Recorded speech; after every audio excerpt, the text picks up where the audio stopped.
The words slipped out before Victoria Chen could stop them. 这个人看起来很可疑. This man looks very suspicious. She hadn't meant to say it aloud. The conference call had run long, her Mandarin flowing easily as she negotiated with the Shanghai investors, and she'd simply forgotten to end the call before stepping into the hallway. The exhaustion was making her careless. 70-hour work weeks did that. Victoria stopped mid-stride, her hand still holding the phone, when she heard the reply. 我只是在做我的工作，陈女士. I'm just doing my job, Miss Chen. The voice was quiet, respectful, tinged with an accent she couldn't quite place. Victoria's head snapped toward the source. The night janitor stood 20 feet away, his mop handle gripped in work-worn hands. He wore the standard gray uniform of building maintenance, a name tag barely visible in the dim hallway light. His face was partially shadowed, but his eyes met hers with an unsettling directness. He understood every word. Victoria's pulse quickened, not from fear, but from something she couldn't name. Surprise, curiosity, a crack in the careful order of her world. You speak Mandarin, she said, switching to English, her voice sharper than she intended. Yes, ma'am. He returned to English as well, his tone neutral as he resumed mopping the marble floor in slow, methodical strokes. If you're enjoying this story so far, don't forget to hit the like button and subscribe. Drop a comment telling me where in the world you're watching from. I love hearing from you. Victoria Chen was not accustomed to being caught off guard. At 38, she was the youngest CEO in Chen Global Industries' 70-year history, a position she'd earned through relentless discipline and strategic brilliance. She spoke 5 languages, held dual degrees from Stanford, and had transformed a struggling family business into a multinational powerhouse with operations across 3 continents. She was always 3 steps ahead, always in control, until now. What's your name? She asked, stepping closer. Daniel Reeves. He didn't look up, just kept pushing the mop in those same steady arcs. How long have you worked here, Daniel? 2 years, ma'am. 2 years. Victoria walked these halls almost daily, sometimes as late as midnight when insomnia or deadline pressure kept her at the office. She'd seen janitors before, passed them without a second thought, the way most executives did. They were part of the building's infrastructure, invisible as the ventilation system. But this man spoke fluent Mandarin. Where did you learn Chinese? The question came out more like an interrogation than conversation. Daniel paused, wringing out the mop in his bucket. Water dripped in a steady rhythm. I lived in Beijing for 8 years, taught English at a university there. Victoria's mind raced. A university professor working as a janitor. The disconnect was too large to ignore. Why are you here? She pressed. Why aren't you still teaching? For the first time, something flickered across his face. Pain, maybe, or regret. Life doesn't always go according to plan, Miss Chen. He moved to the next section of hallway, effectively ending the conversation. But Victoria found herself following, her expensive heels clicking against the floor he'd just cleaned. That's not an answer. Daniel stopped again, this time turning to face her fully. In the better light, she could see him clearly now. Mid-40s, she guessed. Strong features that might have been handsome if not for the weariness etched around his eyes. His hands, gripping the mop handle, were scarred, one knuckle improperly healed, another with a burn mark that looked years old. With respect, Miss Chen, it's midnight. I have 6 more floors to clean before my shift ends at 6 a.m., and then I have to get my daughter ready for school. So if you'll excuse me, you have a daughter. It wasn't a question, but he answered anyway. Sophie, she's 9. Victoria felt something shift in her chest. She thought of her own childhood, of the pressure, the expectations, the loneliness of being groomed to take over an empire. Does she know you speak Mandarin? A ghost of a smile touched his lips. She's learning too. I teach her on weekends. She can already write over 200 characters. There was pride in his voice, unmistakable and pure. Victoria couldn't remember the last time someone had spoken to her with that kind of unguarded emotion. Everyone in her world performed, calculated, positioned themselves for advantage. "That's impressive," she said, and meant it. Daniel shrugged. "She's a smart kid, smarter than I was at her age." Silence settled between them, not quite comfortable, but not hostile either. Victoria became aware of how strange this must look. The CEO of a Fortune 500 company interrogating the night janitor in an empty hallway past midnight. She should leave. Return to her office. Finish the quarterly reports waiting on her desk. Maybe catch 3 hours of sleep on the leather sofa before her 7 a.m. meeting. Instead, she asked, "Why did you leave Beijing?" Daniel's jaw tightened. For a moment she thought he wouldn't answer. Then, quietly, "My wife got sick. Cancer. The treatments weren't covered by our international insurance, and the experimental trial she qualified for was only available in the States. So we came back." Past tense. Got sick. Came back. "She didn't make it," Victoria said softly. "No." The single word carried the weight of 1,000 griefs. "She died 3 years ago. Sophie was 6. Victoria knew that kind of loss, though differently. Her father had died when she was 25, right after she'd joined the company.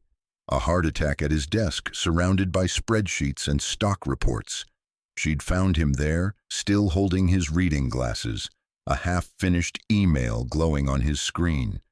She'd cried for a week, then buried herself in work so completely that grief became something she only felt in dreams. "I'm sorry," she said, the words inadequate but genuine. Daniel nodded, accepting the condolence. The medical bills were substantial. Even with insurance, the experimental treatment, the specialists, the hospital stays at the end. He broke off, shaking his head. "I had to sell our house, our car, most of Sophie's college fund. When we came back from Beijing, I couldn't find teaching work that paid enough to cover rent and the remaining debt. So I took this." He gestured at his uniform, the mop, the industrial cart loaded with cleaning supplies. "This pays the bills. Good benefits, too. Sophie has full medical and dental coverage. That matters more than my ego." Victoria felt something she hadn't experienced in years. Shame, not for anything she'd done, but for everything she hadn't noticed. This man worked in her building every night, moving through spaces she occupied during the day, and she'd never seen him, never wondered about his story. How many others were there, she wondered, living entire complex lives just outside her field of vision. "Your Mandarin is excellent," she said finally. "Better than most of my business contacts in Shanghai. Where did you study?" "Nanjing University. I did my graduate work there. My wife, Rebecca, she was an art historian specializing in Tang Dynasty. Pottery. We met at a conference in Hong Kong." His voice softened with memory. "She could look at a piece of ceramic and tell you not just when it was made, but whose workshop, which specific artisan, based on the glaze composition and brush strokes. You must miss her." "Every day." He resumed mopping, but slower now, as if the conversation had drained something from him. "But Sophie needs me present, not drowning in the past. So I work, I keep us stable. I teach her Chinese on Sundays and make sure she knows she's loved and safe." Victoria thought of her own life, the corner office with floor-to-ceiling windows overlooking San Francisco Bay, the penthouse apartment she barely slept in, the awards and accolades that filled a shelf she never looked at. The carefully curated success felt increasingly hollow. When was the last time someone had needed her, really needed her, for something beyond her business acumen or her signature on a contract? "Do you ever regret it?" she asked. "Leaving Beijing, leaving teaching?" Daniel considered the question. "Regret is a luxury. I made the choice I had to make. Rebecca needed those treatments, even if they only bought us 6 more months together. Sophie needed her mother for as long as possible, and now she needs food and shelter and stability. So no, I don't regret it, but I do miss it sometimes. The classroom, the students, the feeling that I was contributing something meaningful beyond clean floors." His honesty was disarming. In Victoria's world, everyone wore masks. Executives projected confidence even when drowning in doubt. Board members smiled while plotting your removal. Business partners professed loyalty right up until they found a better offer. But this janitor, this former professor, spoke truth as casually as other people spoke pleasantries. "The floors matter too," Victoria said. "People don't value what they don't notice, but this building would fall apart without people like you." Daniel gave her a searching look, as if trying to determine whether she meant it or was simply being polite. "Thank you for saying that." An awkward pause followed. Victoria checked her watch. 12:37 a.m. She really should go back to work, but she found herself reluctant to end this strange encounter. "Miss Chen," Daniel said carefully, "may I ask you something?" She nodded. "Why are you still here? It's after midnight. Don't CEOs get to go home?" Victoria laughed, a sound so unexpected it surprised them both. "You'd think so, but there's always another crisis, another deadline, another fire to put out. Sleep feels like admitting defeat." "That sounds exhausting." "It is." The admission came easily, safer somehow in the presence of someone who had no stake in her success or failure. "But it's what the company needs, what my father built, what I'm responsible for preserving." "Is that what you want, though?" Daniel asked. "Or what you think you should want?" The question landed like a physical blow. Victoria had spent 13 years climbing to the top of Chen Global, sacrificing relationships, hobbies, health, anything that didn't serve the singular goal of proving herself worthy of her father's legacy. She'd never stopped to ask whether she actually wanted the life she'd built. "I don't know anymore," she admitted, the words barely a whisper. Daniel leaned on his mop handle, regarding her with unexpected gentleness. "My wife used to say that success without joy is just expensive misery." She was talking about her academic career at the time. Publish or perish, you know, but I think it applies to most things. Expensive misery. The phrase resonated uncomfortably. Victoria's phone buzzed. A text from her assistant. "Morning meeting moved up to 6:30 a.m. Board wants preliminary Q4 projections." She sighed, the brief moment of connection fracturing back into obligation. "I should let you work," she said, "and I have reports to finish." Daniel nodded. "Good night, Miss Chen." She turned to go, then paused. "Daniel?" "Yes?" "Would you—" She hesitated, uncertain why she was asking this. "Would you be willing to help me with something? I have a video conference with our Beijing office next week. My Mandarin is good, but some of the technical vocabulary in the contract is specialized. I could use someone to review the documents, make sure there aren't any subtle misunderstandings that could cost us the deal." It was a pretense, she knew. Her Mandarin was flawless, but she found herself wanting a reason to continue this conversation, to learn more about the professor-turned-janitor who spoke truth so easily. Daniel looked surprised. "I'm just a janitor, Miss Chen. Surely you have translators on staff."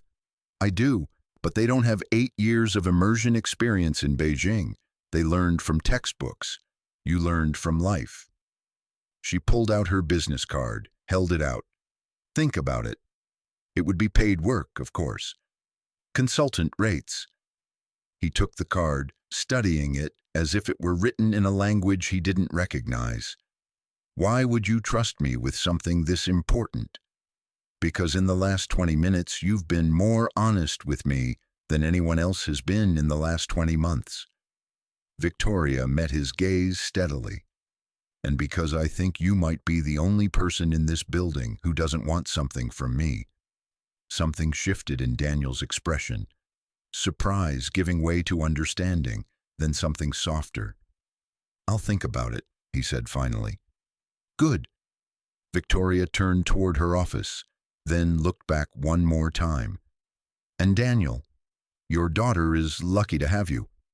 He smiled then, a real smile that transformed his tired face. I'm the lucky one.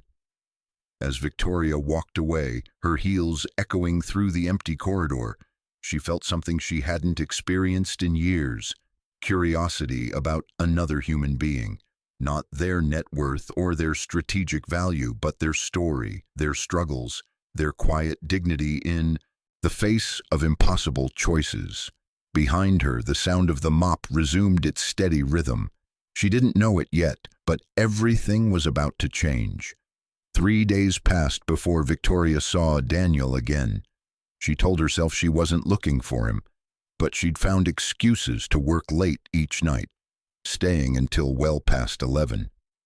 On the third night, she finally admitted the truth. She was hoping for another conversation, another glimpse into a world that existed parallel to her own but remained stubbornly invisible. It was Thursday, nearly midnight, when she heard the familiar squeak of a cleaning cart in the hallway outside her office. Victoria stood, straightened her silk blouse, she'd long since abandoned her suit jacket, and stepped into the corridor. Daniel was there, methodically dusting the artwork that lined the executive floor. When he saw her, he nodded politely but didn't stop working. Miss Chen. Daniel. She moved closer, noting the careful way he cleaned around the frames without disturbing their placement. Have you thought about my offer? He set down his dusting cloth, turning to face her. I have. And I appreciate it, but I don't think it's appropriate. You should use your regular staff for something that important. Disappointment flared, sharper than it should have been. May I ask why not? Daniel hesitated, choosing his words carefully. Because I think you're trying to help me out of pity, and I don't need charity. Sophie and I are managing fine. The accusation stung because it held a grain of truth. She did want to help him, but it wasn't pity driving her. It's not charity, Victoria said firmly. I genuinely need someone with your background. The Beijing contract involves educational technology partnerships with 3 universities. Your experience would be invaluable. Then why didn't you mention the educational component when you first asked? He had her there. Victoria felt heat rise to her cheeks. When was the last time she'd blushed? Because, she said slowly, I wasn't thinking about the contract when I made the offer. I was thinking about the fact that you shouldn't be mopping floors when you have advanced degrees and specialized knowledge. I was thinking it was wasteful and wrong, and you wanted to fix it, Daniel finished. I understand the impulse, Miss Chen, but I don't need fixing. This job feeds my daughter. It keeps her safe and healthy. Maybe it's not prestigious, but it's honest work. I wasn't suggesting. I know what you were suggesting. His voice remained calm but firm. You saw someone you perceived as struggling, and your instinct was to intervene. That comes from kindness, I think. But it also comes from not understanding that sometimes people choose different definitions of success. Victoria fell silent. He was right, of course. She'd made assumptions, projected her own values onto his situation without asking what he actually wanted or needed. I apologize, she said finally. You're right. I overstepped. Daniel's expression softened. It's all right. I know you meant well. They stood in uncomfortable silence for a moment, Then Daniel picked up his dusting cloth again. "For what it's worth," he said quietly, "I did appreciate the offer. It's been a long time since anyone saw me as more than the guy who empties the trash." Something in his tone made Victoria's chest tighten. "I do see more," she said. "I see someone who gave up everything for the people he loved." "That's not nothing, Daniel, that's everything." He looked at her then, really looked at her, and for the first time since their initial encounter, she saw past his careful guard. There was pain there, yes, but also strength, resilience, the kind of quiet courage that got up every morning and did what needed doing, even when it hurt. "Would you like to see something?" Daniel asked suddenly. "What?" Instead of answering, he walked to his cleaning cart and pulled out his phone. After a moment of scrolling, he turned it toward her. On the screen was a photo of a little girl with dark braided hair and an enormous smile, holding up a piece of paper covered in Chinese characters. "That's Sophie," Daniel said, pride evident in his voice. "She won her class writing competition last week. The prompt was, 'What makes a hero?' She wrote about first responders and teachers and," his voice caught slightly, "people who sacrifice for their families." Victoria studied the photo, the child's joy radiating even through the screen. "She's beautiful. She looks happy." "She is, and that's what matters. Not the size of our apartment or the fact that I work nights or that we eat a lot of rice and beans. She's happy and loved, and she believes her dad is someone worth admiring, even if he's just a janitor." "Especially because you're just a janitor," Victoria corrected gently. "You're showing her that work has dignity regardless of the title. That's a powerful lesson." Daniel smiled, pocketing his phone. "Thank you for understanding." On impulse, Victoria made a decision. "I still need help with the contract review, but let me reframe the offer, not as charity, but as a genuine business need. You have expertise I require. I'm willing to pay consultant rates, $150 per hour for approximately 10 hours of work. You can do it on your own schedule. Review the documents at home if you prefer. Would that be acceptable?" Daniel studied her face, searching for hidden motives. "Why is this so important to you?" "Honestly," Victoria leaned against the wall, suddenly exhausted, "because talking to you the other night was the first real conversation I've had in months, maybe years. Everyone in my life wants something, a promotion, a deal, access, influence. You just wanted to finish mopping so you could get home to your daughter. It was refreshing. And yes, I'd like to help you if I can. But I also genuinely need your expertise. So it's mutually beneficial." Honesty seemed to decide him. Daniel nodded slowly.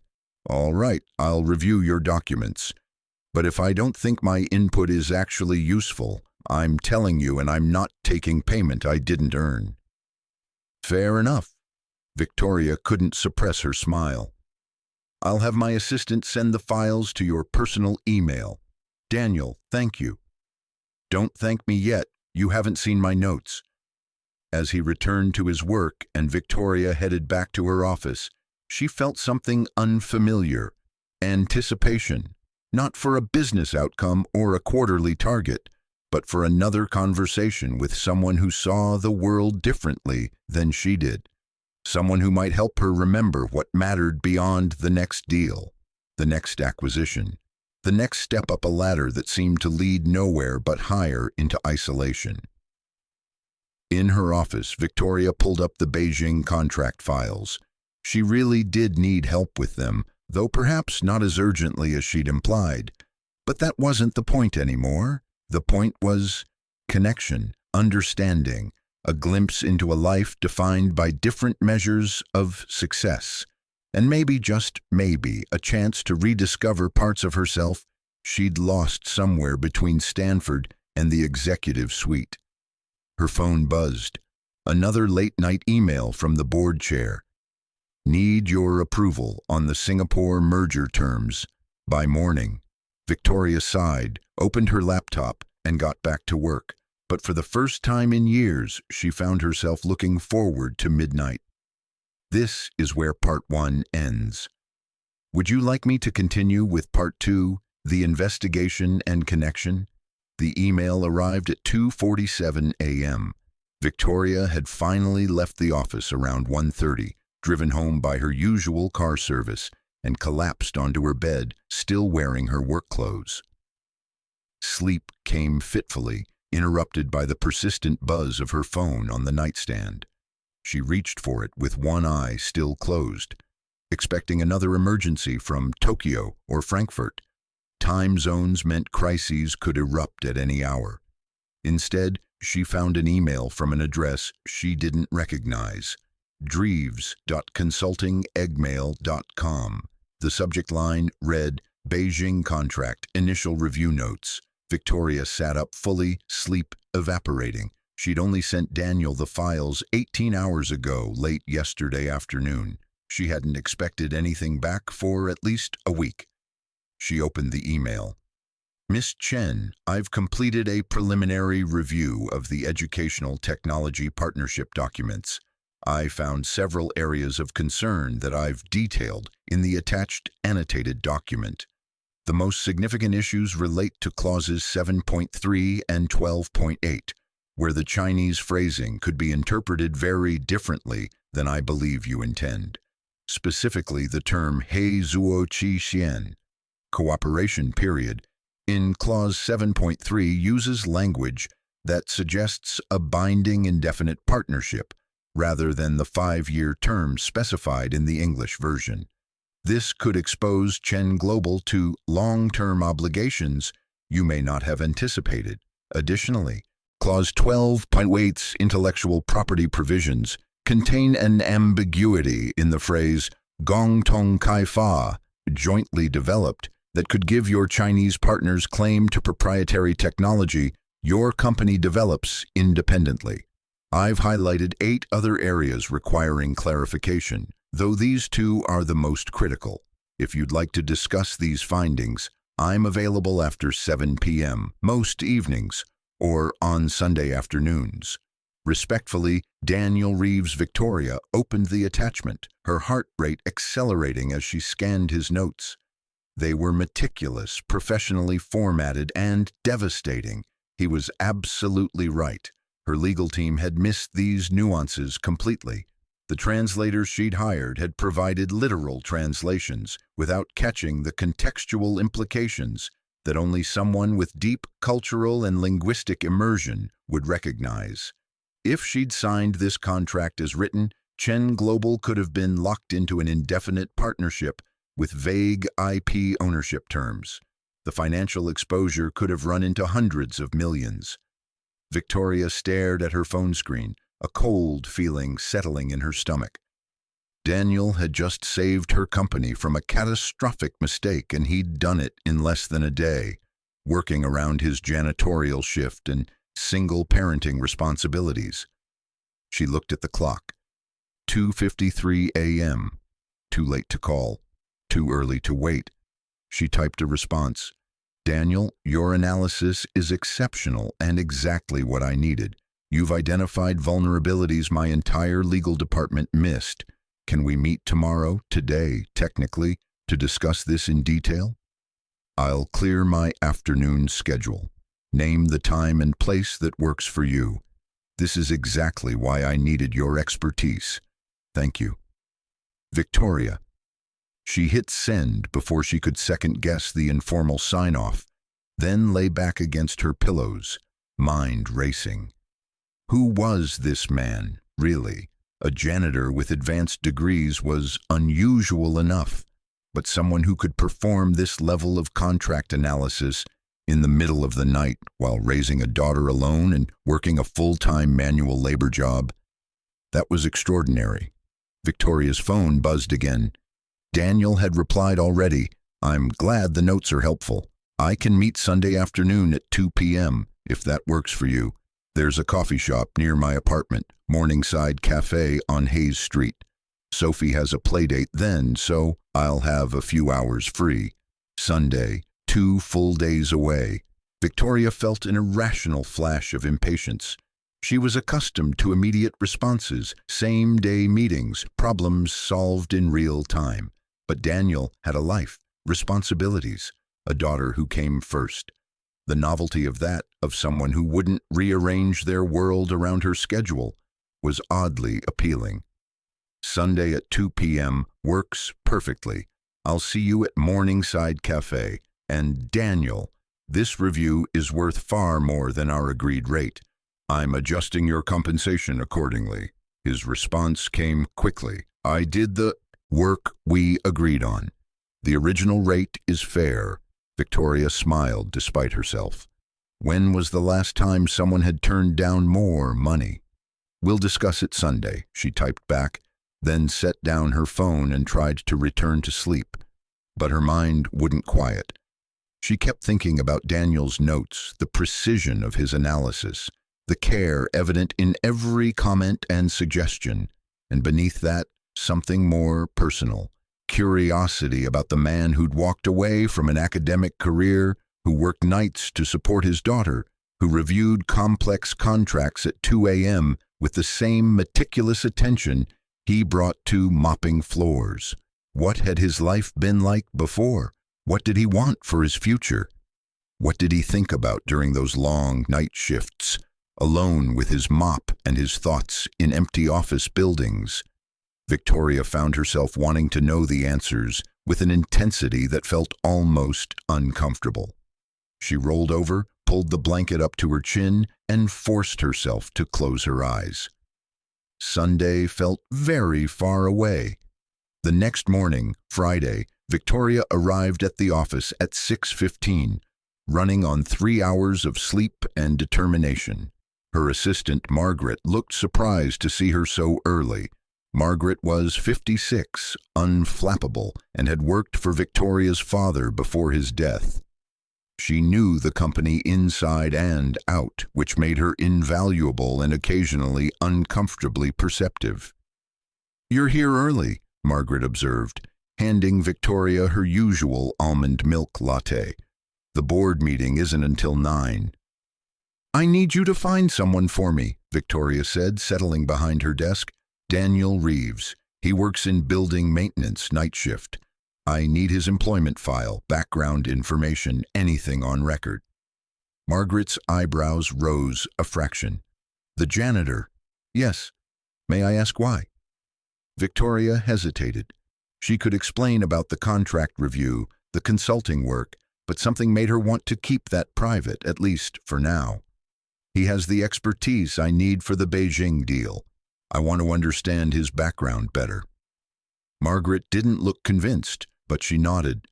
"I'll pull his file. Give me 20 minutes. While she waited, Victoria tried to focus on the morning's agenda. The board meeting, a call with their Singapore partners, 3 department head reviews. But her attention kept drifting back to Daniel's email, the precision of his analysis. Margaret returned with a thin manila folder. "This is everything we have," she said, setting it on Victoria's desk. "Not much, I'm afraid. Building maintenance keeps minimal records on contract workers." Victoria opened the file. Name: Daniel James Reeves. Position: Custodial Services Night Shift. Hire date: March 15, 2022.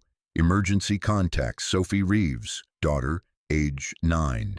Previous employment: blank education, blank references, blank. That was it. No work history, no educational background, no references. Just a name and a start date. "This can't be." "Everything," Victoria said. "Don't we do background checks?" "For custodial staff, the contractor handles hiring," Margaret explained. "We just approve the headcount. The actual employment records are held by Precision Cleaning Services." Victoria made a note. "Get me contact information for Precision's HR department." "May I ask what this is about?" Margaret's tone was carefully neutral. "If there's a problem with his work..." "There's no problem, quite the opposite." Victoria closed the folder. "He's been consulting on the Beijing contract. His analysis is exceptional. I want to understand his background better." Margaret studied her for a long moment. "Victoria, forgive me for overstepping, but you're showing unusual interest in a contract worker. Is there something I should know?" "What do you mean?" "I mean, you're the CEO of a Fortune 500 company, and you're personally researching the employment history of a janitor. That's atypical." Victoria felt heat rise to her cheeks. "He's highly qualified. I'm considering bringing him on as a consultant more formally. That requires due diligence." "Of course." Margaret's tone suggested she didn't entirely believe the explanation. "I'll get you the contractor information." After Margaret left, Victoria sat back in her chair, staring at the nearly empty employment file. Why was there so little information? Most people had detailed work histories, educational records, references. Daniel had none of that, just a name and a daughter listed as emergency contact. It felt wrong, incomplete, almost like someone who was hiding something or running from something. Victoria caught herself. She was being paranoid. The simplest explanation was usually correct. Daniel was a grieving widower who needed work and took what he could get. The contractor probably hadn't bothered with detailed records because they were just filling a custodial position. Still, the curiosity gnawed at her. She pulled up her computer and did what any modern person would do. She searched for him online. Daniel Reeves yielded millions of results. It was a common name. She added Beijing and professor and English teacher. Better. The results narrowed to a few dozen hits. Most were dead ends, different people, wrong locations. But then, on the third page of results, she found something. A faculty directory from Beijing Normal University, dated 2016. The page had been archived, probably during a website redesign. If you're hooked on this story, make sure to subscribe and turn on notifications so you never miss an upload. Your support means everything and helps me bring you more emotional stories like this one. Daniel J. Reeves, Associate Professor, Department of English Language and Literature Research Focus, Cross-Cultural Communication, Business English Pedagogy, Translation Theory Office, Building 7, Room 302. Email dreeves@bnu.edu.cn. There was a photo, a professional headshot. The man in the picture was younger, maybe late 30s, wearing a button-down shirt and glasses. His smile was confident, comfortable. He looked like someone who belonged in a university setting discussing literature and pedagogy. He looked nothing like the tired, wary janitor she'd met in the hallway. Victoria stared at the photo, trying to reconcile the two versions of Daniel Reeves. What happened between this picture and the man mopping floors at midnight? She knew part of the answer: his wife's illness, the medical bills, the financial devastation. But there had to be more to the story. People with PhDs and university professorships didn't just end up in custodial work without other factors at play. She clicked through more search results, finding an academic paper he'd co-authored in 2015, Navigating Cultural Dissonance in Business Communication, a comparative study of American and Chinese negotiation styles. The abstract showed sophisticated analysis of linguistic and cultural frameworks. The writing was clear, authoritative, exactly what you'd expect from a university professor. Victoria downloaded the paper, bookmarked the faculty page, and sat back in her chair. Daniel Reeves was even more qualified than she'd realized. His expertise wasn't just practical, it was academic, theoretical, deeply researched. Why wasn't he using those skills? What had really driven him from Beijing back to the States, from prestigious academic work to night shift janitorial service? Margaret knocked and entered without waiting for permission, a privilege earned over 2 decades of service. "Your 9 o'clock is here." The boards assembled in the conference room. Victoria closed her laptop. "Thank you, I'll be right there." But as she gathered her materials for the meeting, Her mind remained elsewhere, puzzling over the mystery of the man who'd gone from associate professor to custodian, from confident academic to someone who moved through buildings at night like a ghost. She had 2 more days until Sunday. 2 more days to decide how much she wanted to know about Daniel Reeves and why his story mattered so much to her. Saturday passed in a blur of work. Victoria spent the morning in meetings, the afternoon reviewing the Singapore merger terms, and the evening at a charity gala she couldn't avoid. One of those obligations that came with being a prominent business leader. She wore a black evening gown that cost more than most people earned in a month, smiled at the right people, wrote checks to appropriate causes, and felt absolutely nothing. Around 10 p.m., standing on a hotel ballroom terrace overlooking San Francisco Bay, champagne glass in hand, Victoria found herself thinking about Daniel. Was he at work now, moving through the Chen Global building with his cleaning cart, mopping the same floors where she walked during the day? Was Sophie asleep at home, dreaming of whatever 9-year-olds dreamed about? Victoria Chen, as I live and breathe. She turned to find Marcus Wellington approaching, another tech CEO she knew from industry conferences, mid-50s, recently divorced, aggressively charming in a way that set her teeth on edge. "Marcus, you look stunning tonight, though I have to say you also look miles away. Big deal brewing?" "Always." She sipped her champagne, hoping he'd take the hint and leave. He didn't. "I heard about your Beijing expansion, educational technology, right? Interesting pivot." "We're diversifying our portfolio." "Smart." He moved closer, lowering his voice conspiratorially. "Between you and me, I've been looking at similar opportunities in Shanghai. Maybe we should coordinate, avoid stepping on each other's toes. Have dinner next week and compare notes?" Victoria recognized the approach, a business proposition that could turn personal if she showed any interest. She'd navigated versions of this conversation 100 times. "I appreciate the offer, but my dance card's pretty full right now." Marcus smiled, undeterred. "You're always working, Victoria. Don't you ever take time for yourself? Life's short, you know."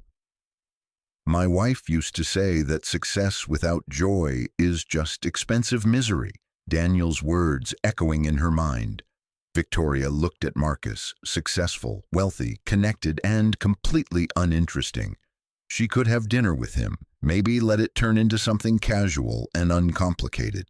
People did that all the time in their world, networking with benefits, but the thought left her cold.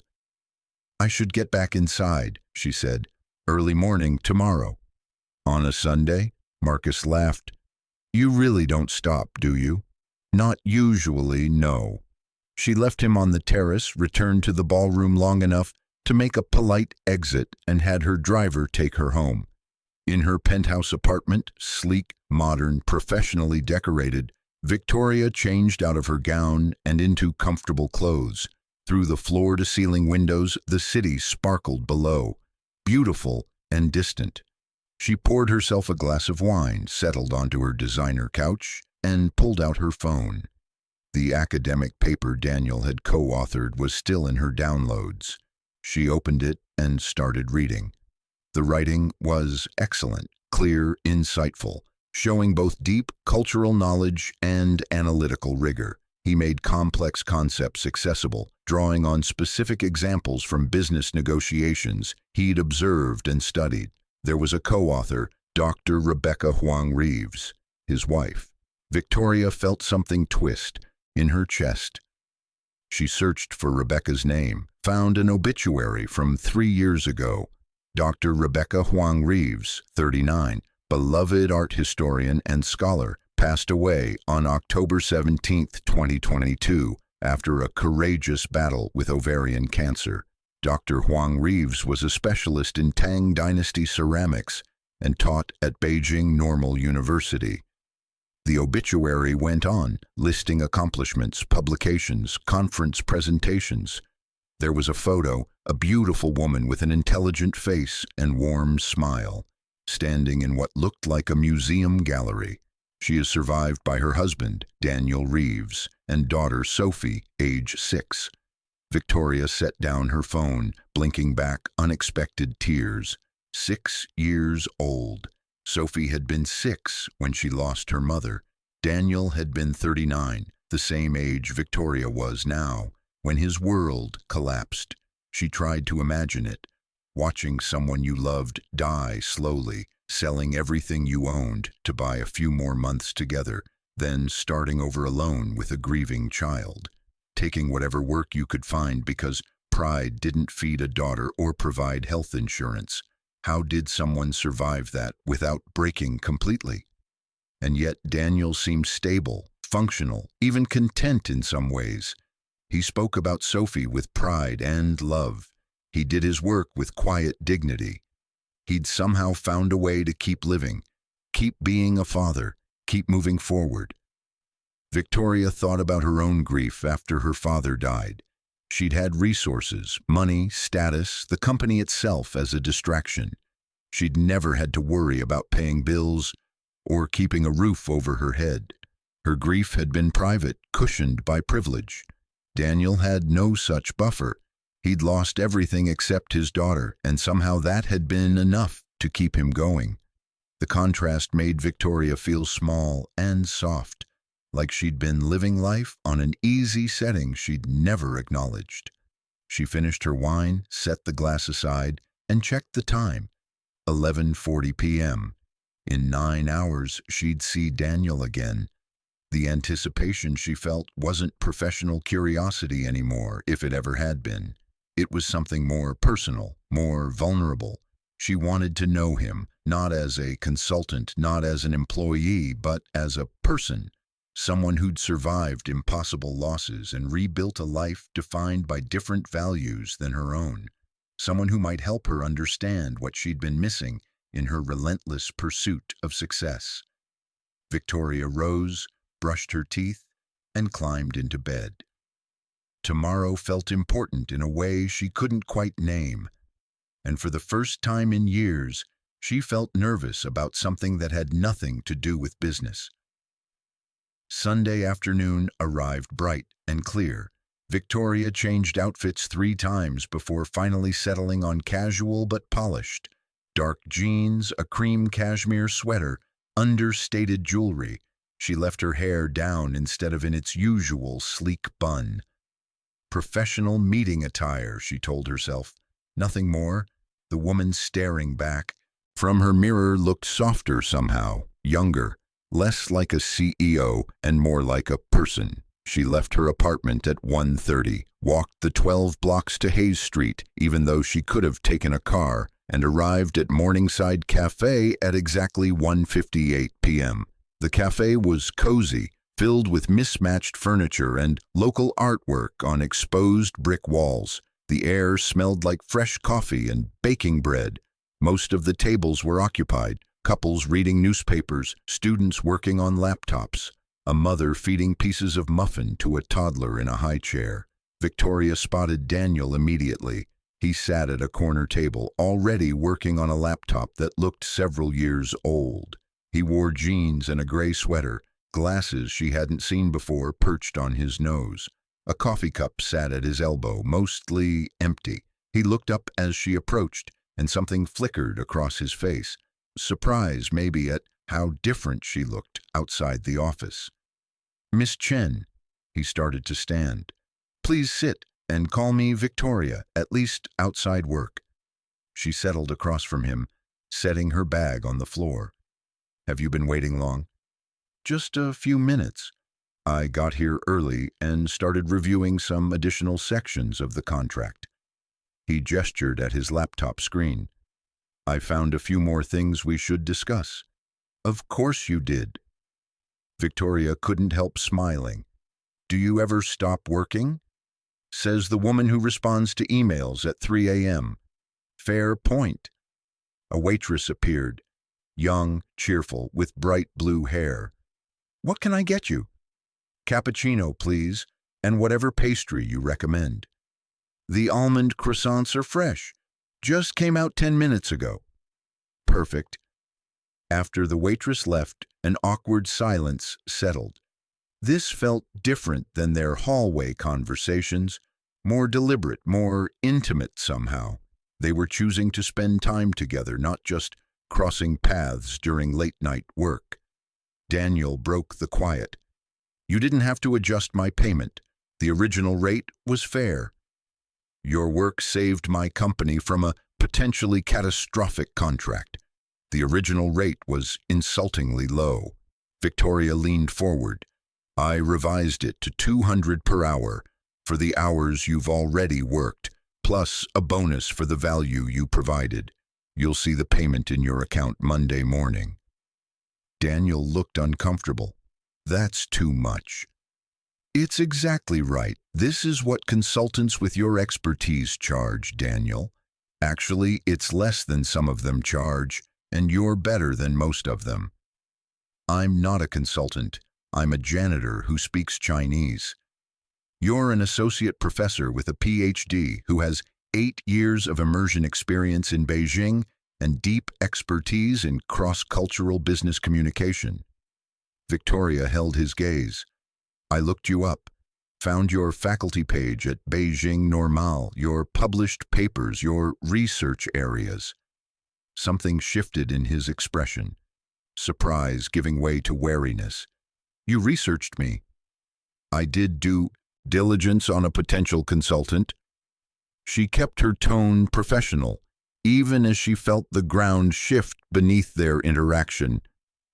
But yes, I was also curious. You're not what you seem, Daniel, or rather, you're much more than what you're doing. The waitress returned with Victoria's cappuccino and croissant, buying Daniel a moment to formulate a response. When she left, he took off his glasses, cleaned them on the hem of his sweater, a gesture that felt like buying time. What I'm doing, he said finally, is surviving, providing for my daughter. That's what matters. I'm not criticizing your choices. Victoria broke off a piece of croissant. I'm trying to understand them. You have skills that are in demand. You could probably walk into a teaching job at any university in the Bay Area. You think I haven't tried? The edge in his voice surprised her. After Rebecca died, I applied to 47 positions in 6 months. Community colleges, private schools, online teaching platforms. You know how many interviews I got? 3. You know how many offers? 0. Victoria frowned. Why? Because I had a 2-year gap in my resume after leaving Beijing. Because I couldn't provide references from my university. I left abruptly to care for my dying wife, and the department wasn't particularly understanding about it. Because I had a 6-year-old dealing with trauma and grief, and I needed a schedule that let me be present for her, which ruled out most teaching positions. He replaced his glasses, his jaw tight. So I took what I could get. Night shift work meant I could drop Sophie at school, sleep while she was in class, pick her up, spend evenings with her, then work while she slept. It's not glamorous, but it works. The explanation made sense, but it also filled Victoria with anger at a system that could let someone like Daniel fall through the cracks. What about now? She pressed. Sophie's older. You could probably manage a different schedule and give up guaranteed health insurance, lose the stability we've finally established. Daniel shook his head. You don't understand how precarious things are when you're living paycheck to paycheck. One medical emergency, one unexpected expense, and everything collapses. I can't risk that with Sophie. He was right. She didn't understand. Victoria had never worried about money in her life, never had to choose between rent and medical care, never had to calculate whether she could afford fresh vegetables or should buy rice and beans instead. I'm sorry, she said quietly. You're right, I don't understand that kind of uncertainty. But I do understand wasted potential and watching you mop floors when you could be teaching or consulting or... Do you think I don't know that? Daniel's voice rose slightly, then dropped as he noticed other patrons glancing over. More quietly, "Do you think I don't lie awake at night wondering if I made the right choices? If there was something else I could have done, some other path that wouldn't have ended with me emptying trash cans at midnight? Then let me help you find a better path," Victoria said urgently. "Not out of pity, but because it's wrong. Wrong for you, wrong for Sophie, wrong for everyone who could benefit from your expertise." "And what do you get out of it?" Daniel challenged. "Why does this matter so much to you?" The question stopped her cold. Why did it matter? Victoria had employees, thousands of them. She didn't personally invest in their career development beyond what served the company's needs. But Daniel was different somehow. His story had gotten under her skin, made her question things she'd taken for granted. "I don't know," she admitted. "Maybe because you remind me that there are different definitions of success, that the life I'm living, the 80-hour weeks, the constant pressure, the isolation at the top, maybe isn't the only way or even the best way." She met his eyes. "You've built something meaningful with Sophie. You've prioritized what matters. I'm not sure I can say the same." The honesty seemed to disarm him. His expression softened. "You run a company that employs thousands of people. That matters too. Does it? Or am I just perpetuating a system that grinds people up, that lets someone like you fall through the cracks?" Victoria laughed without humor. "My father built Chen Global from nothing. He worked himself to death, literally, and handed me an empire. I've spent 13 years maintaining it, growing it, proving I was worthy of the inheritance, but I don't know if I've actually done anything meaningful with it." "That sounds like exhaustion talking." "Maybe, or maybe it's clarity." She sipped her cappuccino, gathering her thoughts. "When I met you last week, it was the first time in years that someone talked to me like a person instead of a means to an end. You didn't want anything from me. You just answered my question honestly and kept doing your job. Do you know how rare that is in my world?" Daniel was quiet for a long moment, studying her face. "You really researched me, found my publications, my work history." "I did? Find anything about Rebecca?" "Her obituary. I'm sorry, Daniel, she sounded remarkable." Pain flickered across his features. "She was. She could walk into a room and make everyone feel like they mattered. She saw potential in people before they saw it themselves." He paused. "She would have liked you, actually." "Why do you say that?" "Because underneath all the executive armor, you're trying to do the right thing. That mattered to Rebecca more than anything else. People who tried, who cared, who didn't just go through the motions." He smiled slightly. "She'd probably tell you to quit your job and go do something that actually makes you happy." "What if I don't know what would make me happy?" "Then maybe it's time to figure it out." The simple truth of it resonated uncomfortably. Victoria had spent so long being the CEO, the leader, the person responsible for thousands of jobs and billions in revenue, that she'd stopped asking whether it was what she actually wanted. "Can I ask you something?" Daniel said. "Of course." "Why are you really here? Is this still about the contract, or is this about something else?" Victoria took a breath, choosing honesty. "Both. I do value your expertise on the Beijing deal. You've already proven how valuable you are. But I'm also here because I find you interesting, because your perspective challenges mine, because talking to you feels different than every other conversation I have." "Different how?" "Real." The word hung between them, simple and complicated, all at once. Daniel absorbed this, then nodded slowly. "Okay, real. I can work with that." He turned his laptop toward her.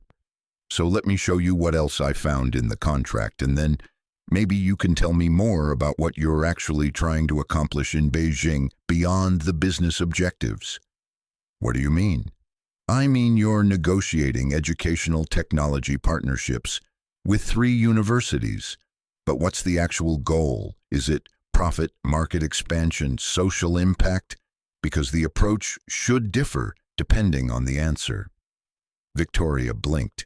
None of her executives had asked that question.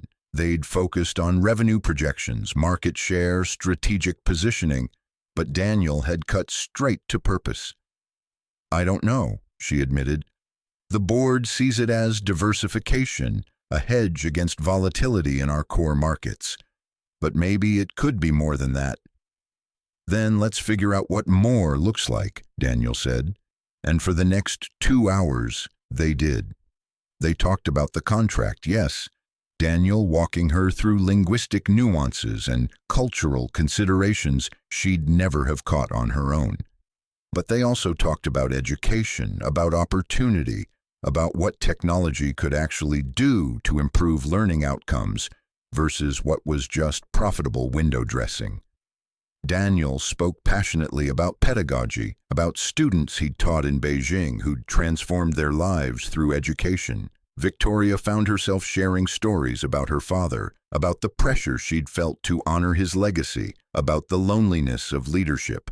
The conversation wandered from business to personal and back again, flowing naturally, like they'd been friends for years instead of careful strangers finding common ground. At some point, Daniel ordered another coffee. Victoria got tea. The cafe filled and emptied around them, afternoon turning toward evening. Finally, Daniel checked his phone. I should go. Sophie's playdate ends at 4:30 and I need to pick her up. Of course, Victoria realized with surprise that nearly 3 hours had passed. Thank you for this, Daniel, for the contract work, but also for the conversation. Thank you for the adjusted payment and for... He hesitated, then continued. For seeing me as more than a janitor. That means something?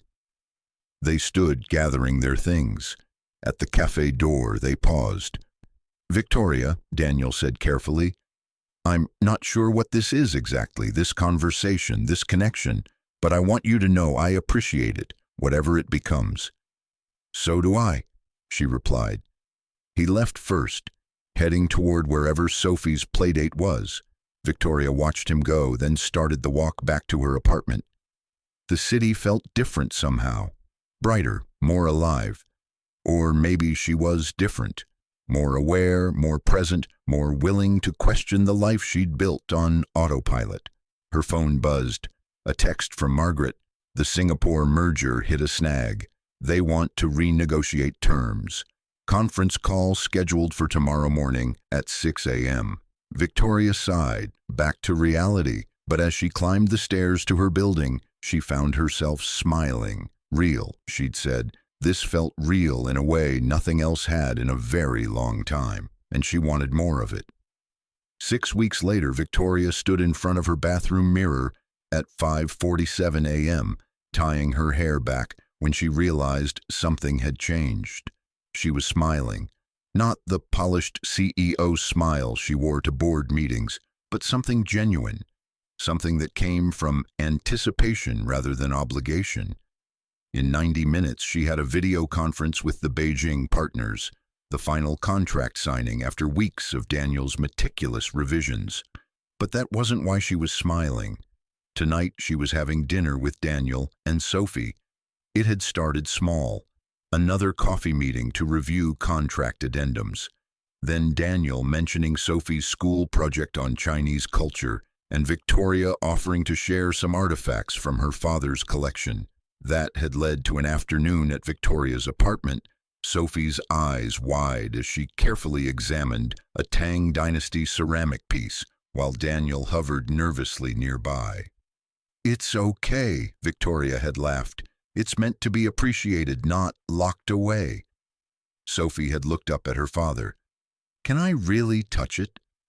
Carefully, Daniel had said, and Victoria had watched something shift in his expression as his daughter cradled the ancient bowl, pride and gratitude mixing with something deeper.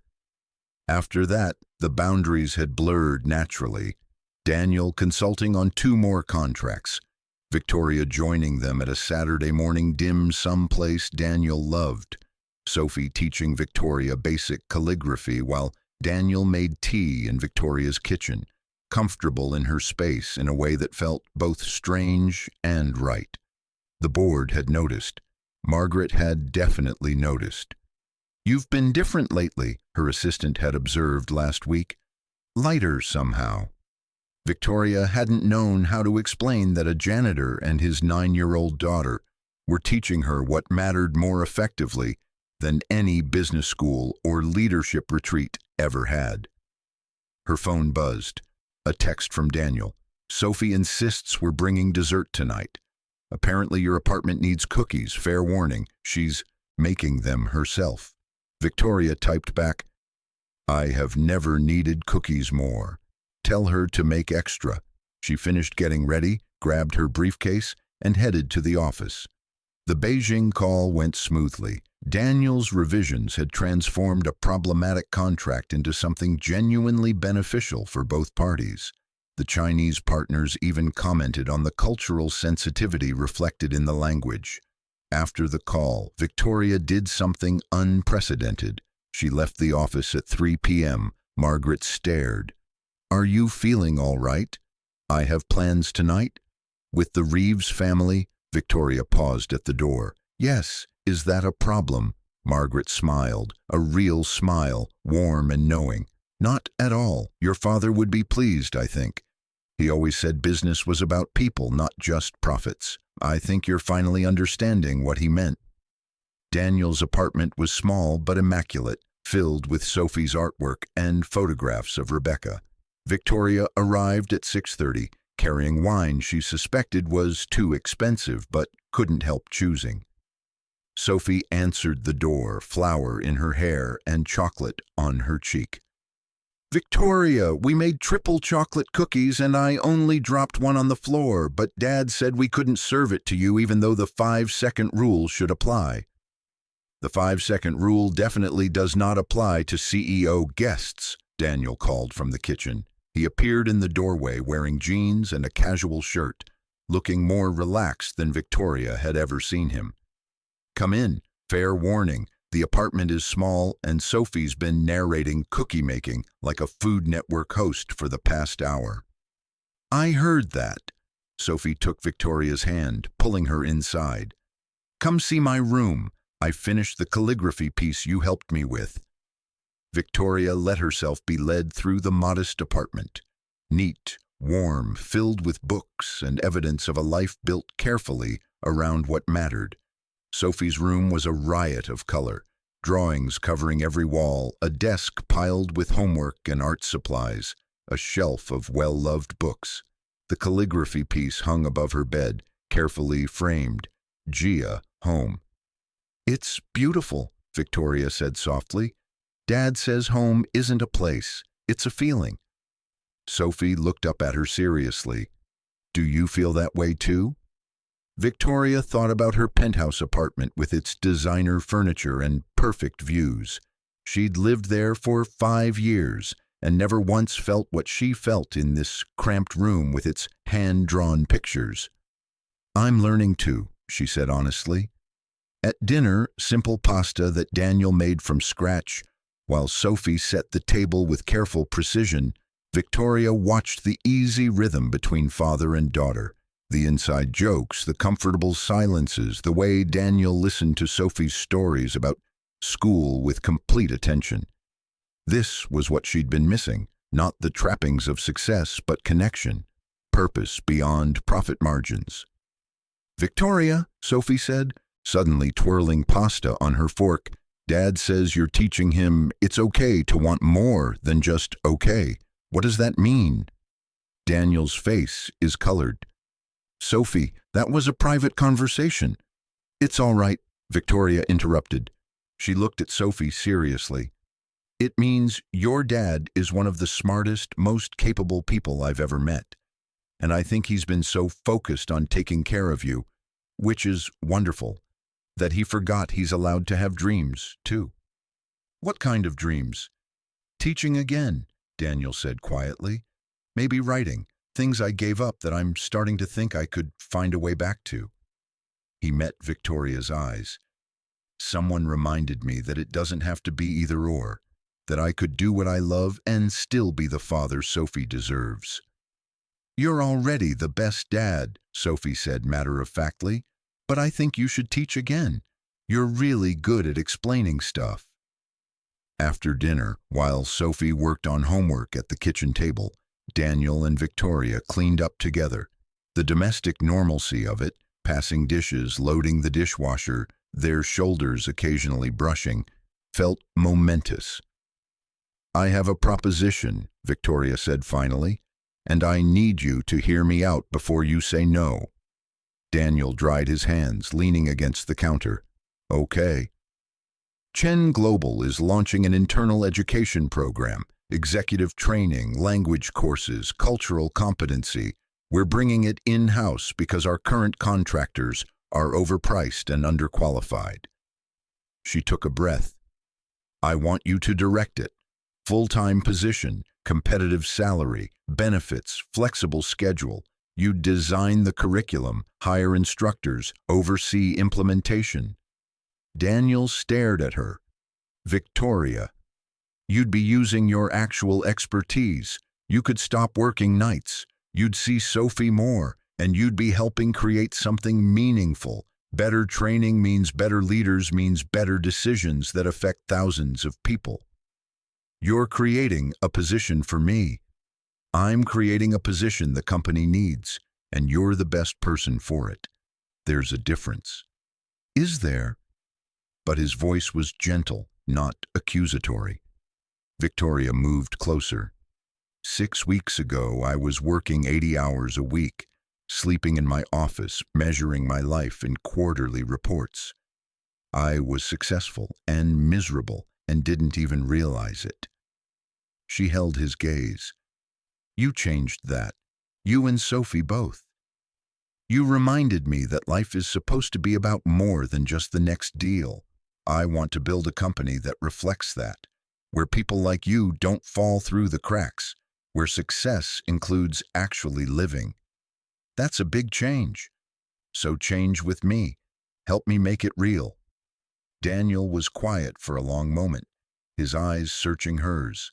Then, slowly, he smiled. Okay. Yes, I'll take the job.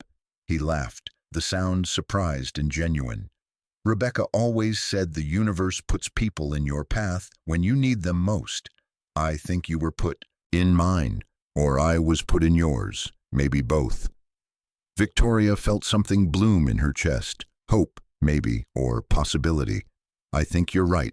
From the kitchen table, Sophie called out, Does this mean Dad doesn't have to work at night anymore? That's exactly what it means, Victoria called back. Good. Then he can help me with my science project. And Victoria, you should help too. We're building a model of the Great Wall. Daniel and Victoria looked at each other and laughed. I should warn you, Daniel said. Once you agree to one project, Sophie will recruit you for everything. School plays, bake sales, science fairs. I can't wait, Victoria said, and realized she meant it completely. Later, standing at the door to leave, Daniel caught her hand. Thank you, he said quietly, for seeing me, for believing I could be more than just okay. Thank you for teaching me what actually matters. Victoria walked home through the San Francisco evening, her heart lighter than it had been in years. Tomorrow she'd start restructuring the company's priorities. She'd scale back her hours, delegate more, focus on building something sustainable rather than just profitable. She'd spend less time in the office and more time living, and she'd do it alongside someone who understood that real success wasn't measured in stock prices or quarterly earnings, but in moments of connection, in the courage to rebuild after loss, in the quiet dignity of choosing what mattered most. Her phone buzzed one more time. Daniel.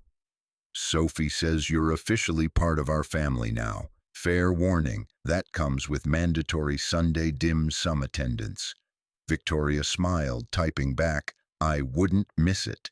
She looked up at the city lights, feeling truly present for the first time in years.